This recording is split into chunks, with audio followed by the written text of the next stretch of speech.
এই মুভিটি হয়তো অনেকেই দেখেছেন। তারপর এটি এমন একটি মুভি যেটা বারবার দেখতে মন চাইবে। সিনেমার শুরুতে আমরা স্কাই নামের একটা চরিত্রকে দেখতে পাই, যে কিনা খুব ভালো স্ট্রিট শেফ। স্কাইয়ের হাতের রান্না এত বেশি টেস্টি হয় যে দূর দূরান্ত থেকেও তার রান্না খাওয়ার জন্য অধীর আগ্রহে মানুষজন অপেক্ষা করতে থাকে। স্কাইয়ের রান্না করার পদ্ধতি পুরনোদের মতো হলেও সে তার হাতের রান্নাকে এক আলাদা মাত্রা দেয়। তবে এত ভালো শেফ হওয়ার পিছনে তার একটি হৃদয় বিতরক অতীত রয়েছে।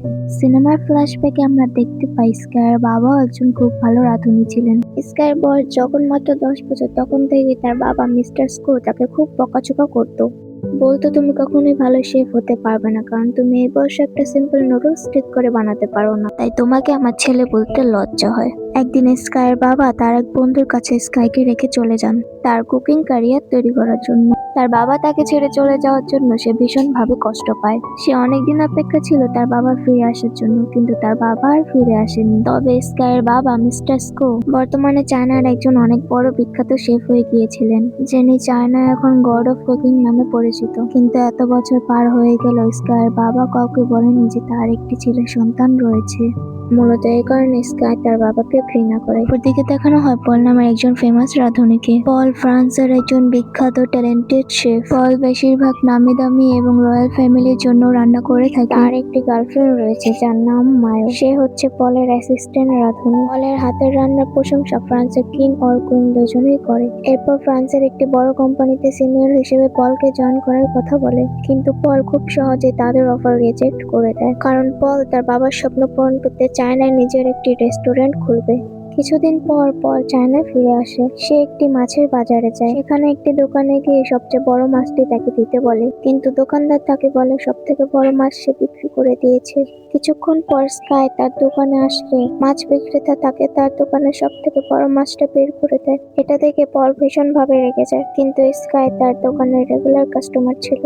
যখন দোকানদার স্কাইকে তার মাছটি দিতে যায়, তখন পল বাধা দেয়। এই দেখে দোকানদার মাছ বরাবর মাছটি কেটে তাদের দুজনকে দিয়ে দেয়। এরপর দেখানো হয় অনেক বড় করে পলের রেস্টুরেন্ট ওপেনিং হচ্ছে, যেটা দেখতে ভীষণ সুন্দর। কিন্তু দুর্ভাগ্যবশত পলের রেস্টুরেন্টের ঠিক অপর পাশে স্কাইয়ের রেস্টুরেন্ট ছিল, আর স্কাইয়ের সব কাস্টমার গুলো পলের গ্র্যান্ড ওপেনিং দেখে তার রেস্টুরেন্টে যাচ্ছিল। তখন স্কাইয়ের বন্ধুরা চিৎকার করে বলে আজ সব খাবারে 50% ডিসকাউন্ট রয়েছে। অফারটি পেয়ে সব কাস্টমার স্কাইয়ের রেস্টুরেন্টে ভিড় জমাতে শুরু করে। এর ফলে স্কাইয়ের লোকজন আর পলের পার্টনারদের সাথে ঝামেলা লেগে যায়। এরপর পল আর স্কাই যখন মুখোমুখি হয়, তখন আশেপাশের লোকজন বলে ওঠে দুজনের মধ্যে একটি কুকিং কম্পিটিশন করা হোক।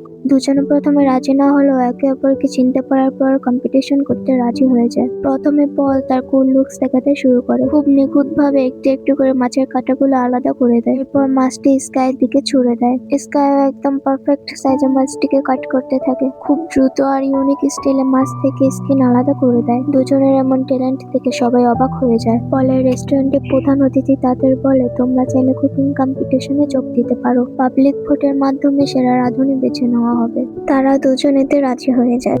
এরপর একটি ইন্টারভিউতে পল বলে, চায়নার খাবারের ধরন একদমই পাল্টায়নি। এখানে সব খাবার আজও 300 বছর পুরনো স্টাইলে রান্না করা হয়। এজন্য আমি ফ্রান্স থেকে এখানে এসেছি লোকদেরকে নতুন ভাবে রান্নার স্টাইল শেখানোর জন্য। এসব শুনে স্কাই খুবই রেগে যায়, কারণ পল স্কাইকে উদ্দেশ্য করে কথাগুলো বলেছিল। এরপর দেখানো হয় পল এবং স্কাইকে কুকিং কম্পিটিশনের জন্য সিলেক্ট করা হয়েছে। দুজনের মধ্যে যে উইনার হবে সে মিস্টার কোয়ের সাথে কম্পিটিশন করার সুযোগ পাবে, অর্থাৎ স্কাইয়ের বাবার সাথে। এটা শুনে সবাই খুশি হলেও স্কাই খুশি হয় না, কারণ সে আজও তার বাবাকে ঘৃণা করে। অপরদিকে একটি ইন্টারভিউতে মিস্টার স্কোকে স্কাইয়ের সম্পর্কে জিজ্ঞেস করা হচ্ছে, কারণ তাদের সারনেম এবং চেহারার মিল রয়েছে। এই প্রশ্ন শুনে মিস্টার স্কো খুবই রেগে যায় এবং বলে, আমার কোনো ছেলে নেই। অন্যদিকে পলের গার্লফ্রেন্ড এসে স্কাইকে তাদের রেস্টুরেন্টে ডিনার করার জন্য ইনভাইট করে। স্কাই ইনভিটেশন অ্যাকসেপ্ট করে এবং তার বান্ধবীকে নিয়ে পলের রেস্টুরেন্টে যায়। স্কাইকে পলের গার্লফ্রেন্ড দুটো ডিশ খেতে দেয়। একটি ছিল ডিমের এবং অন্যটি গাছ এবং মাশরুমের মতো দেখতে কোনো একটি খাবার। ডিমটি ছিল খুবই টেস্টি এবং গাছের মতো খাবারটি ছিল খুবই অদ্ভুত ডিশ, যার মধ্যে পানি দিলে খাবারটি উপরের দিকে উঠে আসে। মায়ও বলে, তোমরা হয়তো এরকম ডিশ আগে কখনো দেখোনি। এটি হচ্ছে পলের স্পেশাল ডিশ, যার জন্য সে পুরস্কার পেয়েছিল। এসব শুনে স্কাই সেই ডিশ নিয়ে পলের কাছে গিয়ে বলে, তুমি কি এটা প্রমাণ করতে চাইছো যে তুমি আমার থেকে খুব ভালো রাঁধুনি? এর উত্তরে পল কিছু না বলে স্কাইকে একটি ডিশ রান্না করে খাওয়াতে বলে। স্কাই রাজি হয়ে যায়। স্কাই খুব সুন্দরভাবে মিটটাকে ফ্রাই করে যাতে মিটের ফ্লেভার আরো ভালোভাবে আসে। কিন্তু পল সেই সেম ডিশ স্কাইয়ের থেকে মডার্ন ভাবে আরো কম সময়ে তৈরি করে। আর স্কাই যখন সেই ডিশটার গন্ধ নেয় তখন সে বুঝতে পারে এই ডিশটা তার থেকেও বেশি ভালো হয়েছে। আর স্কাই হতাশ হয়ে সেখান থেকে চলে যায়। সে যাওয়ার পর পল স্কাইয়ের ডিশ টেস্ট করে মুগ্ধ হয়ে যায়। স্কাই তার রেস্টুরেন্টে ফিরে মন খারাপ করে বসেছিল এবং তার বাবার বলে যাওয়া কথাগুলো মনে করছিল, যখন তার বাবা বলেছিল তোমার মধ্যে শেফ হওয়ার কোনো যোগ্যতাই নেই। মিস্টার স্কো তার বন্ধুকে বলে স্কাইকে তার কাছে ডেকে পাঠায়।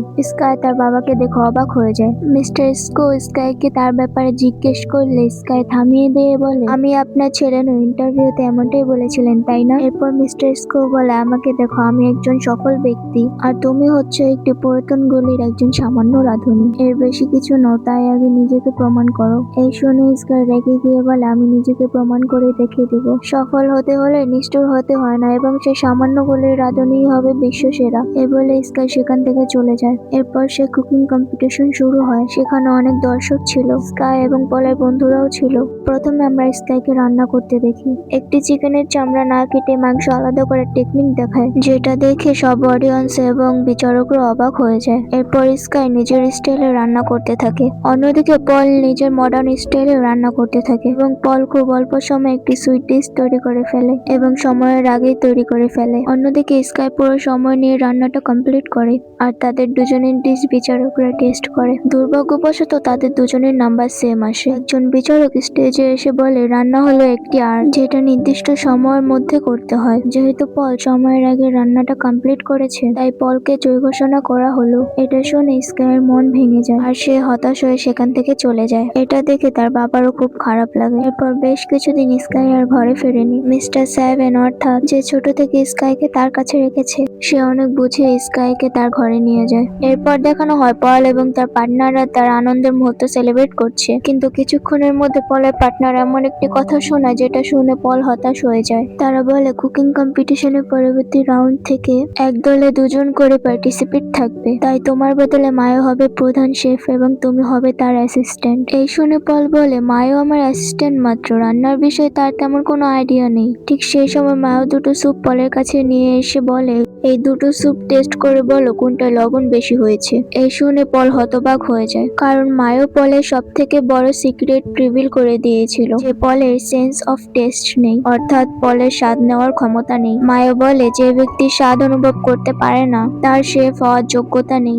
এরপর তারা পলের রেসিপির বইটিও নিয়ে নেয় এবং বলে, এই বইয়ের মাধ্যমে যে কেউ তোমার মতো ভালো রান্না করতে পারবে, তাই তোমাকে আমাদের দরকার নেই। তার আরেকজন পার্টনার বলে, মায়োর সাথে আমার রিলেশন চলছে, আমরা একে অপরকে পছন্দ করি। মায়ো বলে, তুমি কি ভেবেছিলে শুধুমাত্র তোমাকে ভালোবাসি বলে এতদিন ছিলাম? আসলে আমি সবসময় ইন্টারন্যাশনাল পরিচিতি পেতে চাইছিলাম আর এখন সেই সুযোগ পেয়েছি। পল মায়োর এসব কথা শুনে ভীষণ কষ্ট পায়, কান্না করতে করতে সেখান থেকে চলে আসে। রাস্তার ধারে একা বসে পল ড্রিঙ্কস করতে থাকে আর সেখান দিয়ে যাওয়ার সময় স্কাই পলকে দেখতে পায়। স্কাই পলকে বলে, আমি না হয় কম্পিটিশনে হয়েছি, কিন্তু তুমি তো জিতেছো, তাহলে কেন দুঃখ প্রকাশ করছো? পল তাকে সকল ঘটনা এবং তার সিক্রেট বলে দেয়, যে তার স্বাদ নেওয়ার ক্ষমতা নেই এবং তার পার্টনাররা তার সাথে বেইমানি করেছে। পল সেখানে থাকা একটি পোস্টারে মিস্টার স্কোকে দেখিয়ে বলে, এই লোকটি আমার আইডল এবং আমি এনার মতো হতে চাই। এসব শুনে স্কাই পলের কাছে তার সিক্রেট শেয়ার করে, পোস্টারের এই লোকটি আমার বাবা। পল প্রথমে বিশ্বাস না করলেও স্কাইয়ের মুখে সবকিছু শুনে সে বিশ্বাস করে ফেলে। স্কাই আরো বলে, এই লোকটি একজন সেলফিশ মানুষ, আমি চাই একটু বড় কম্পিটিশন জিততে এবং এই লোকটিকে দেখিয়ে দিতে চাই। এরপর তারা দুজন মিস্টার স্কোয়ের পোস্টারে বোতল ছুঁড়ে তাদের ডিপ্রেশন দূর করার চেষ্টা করে আর এভাবে তারা দুজন ভালো বন্ধু হয়ে যায়। অন্যদিকে মিস্টার হং এর রেস্টুরেন্ট বিক্রি করে দেওয়ার জন্য পলের পার্টনাররা তাকে প্রেশার দিতে থাকে। তখন পল সেখানে চলে আসে এবং বলে, এই কম্পিটিশন আমি জিতেছি, তাই আমি ঠিক করব নেক্সট লেভেল আমি কাকে নিয়ে যাব। পল বলে, আমি স্কাইকে আমার সাথে নিয়ে যাব। তো পলের বন্ধু রেগে গিয়ে বলে, আমি তোমার ক্যারিয়ার শেষ করে দেব। এটা শুনে পল তার ফ্রেন্ডকে মেরে নাক ফাটিয়ে দেয় এবং তার বন্ধু যাওয়ার পর মিস্টার হং পলকে জিজ্ঞেস করে, তুমি কি সত্যিই ভেবে বলেছো যে তোমার সাথে স্কাইকে নেক্সট লেভেলে নিয়ে যাবে? পল বলে, হ্যাঁ, আমি ভেবে এই সিদ্ধান্ত নিয়েছি।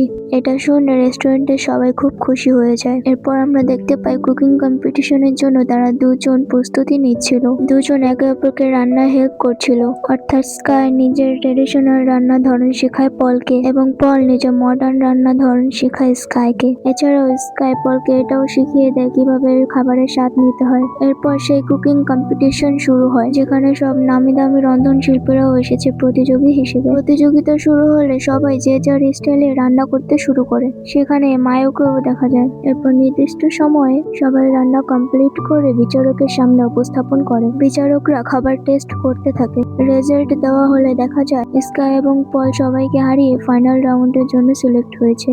এটা শুনে দুজনে আনন্দে আত্মহারা হয়ে যায় এবং বিচারকরা বলে স্কাই এবং পল যে ডিশটা তৈরি করেছে সেটা পৃথিবীতে খুব কম সংখ্যক মানুষই সঠিকভাবে তৈরি করতে পারে। এরপর দেখানো হয় পরবর্তী রাউন্ডের জন্য দুজন বসে আলোচনা করছে, কিন্তু প্রবলেম হলো কম্পিটিশনের রুল অনুযায়ী মিস্টার স্কোয়ের বিপক্ষে তাদের দুজনের মধ্যে যে কোনো একজন অংশগ্রহণ করতে পারবে।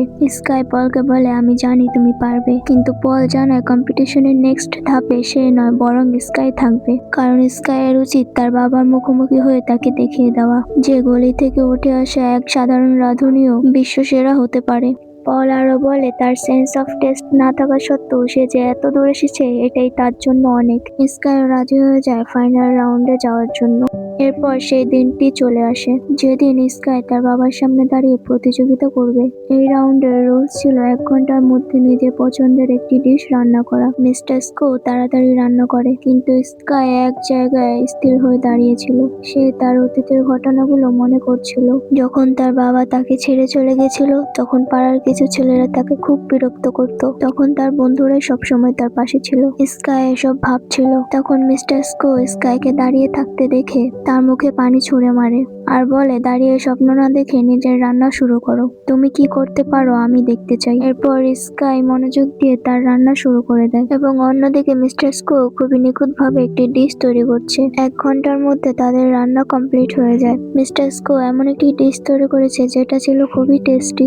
বিচারকরা বরাবরের মতোই তার রান্না খেয়ে খুব খুশি হয়েছে, কিন্তু স্কাই বিচারকদের কাছে তার রান্নার ডিশ না দিয়ে তার বাবা মিস্টার স্কো এর সামনে নিয়ে যায়। এটাই সে নুডলস, ছোটবেলায় যেটা হাজার চেষ্টা করে স্কাই করতে পারতো না। ছোটবেলায় তার বাবা তাকে বলতো তুমি একটি নুডলস ঠিক করে বানাতে পারো না, আমাকে বাবা বলার যোগ্যতাও তোমার নেই। আর আজ সেই নুডলসটি স্কাই পারফেক্ট ভাবে তৈরি করে তার বাবার সামনে প্রেজেন্ট করে এবং স্কাই সেখান থেকে চলে যেতে লাগে। তার তৈরি করা নুডলস খেয়ে তার বাবা মুগ্ধ হয়ে যায় এবং তাকে ডেকে বলে এত ভালো নুডলস আমি কখনোই খাইনি। এটা শুনে স্কাই মুচকে হেসে সেখান থেকে চলে যায়। অর্থাৎ স্কাই এই কম্পিটিশন জিততে আসেনি, সে এসেছে শুধুমাত্র তার বাবার কাছে নিজেকে প্রমাণ করতে যে সামান্য গোলের একজন রাঁধুনিও বিশ্বসেরা হতে পারে। স্কাই চলে যাওয়ার পর মিস্টার স্কো ইমোশনাল হয়ে নুডলস খেতে থাকে এবং সে বুঝতে পারে ছোটবেলায় স্কাই তাকে কত বেশি মিস করেছে। মিস্টার স্কো এর এমন ইমোশন দেখে সবাই বুঝতে পারে স্কাই হচ্ছে তার আসল ছেলে। সব শেষে দেখানো হয় স্কাই রেস্টুরেন্টে ঠিক আগের মতো মানুষজন ভিড় জমাচ্ছে আর এই রেস্টুরেন্টে এখন পলও যুক্ত হয়েছে। এরপর মিস্টার হং সবাইকে উদ্দেশ্য করে বলে আমাদের উদ্দেশ্য হলো শুধুই ভালো খাবার খাইয়ে মানুষকে উৎসাহিত করা, আর আমরা এভাবেই আপনাদের ভালো খাবার পরিবেশন করব। এতে সবাই ভীষণ খুশি হয় আর এরই সাথে এই অসাধারণ মুভির সমাপ্তি ঘটে।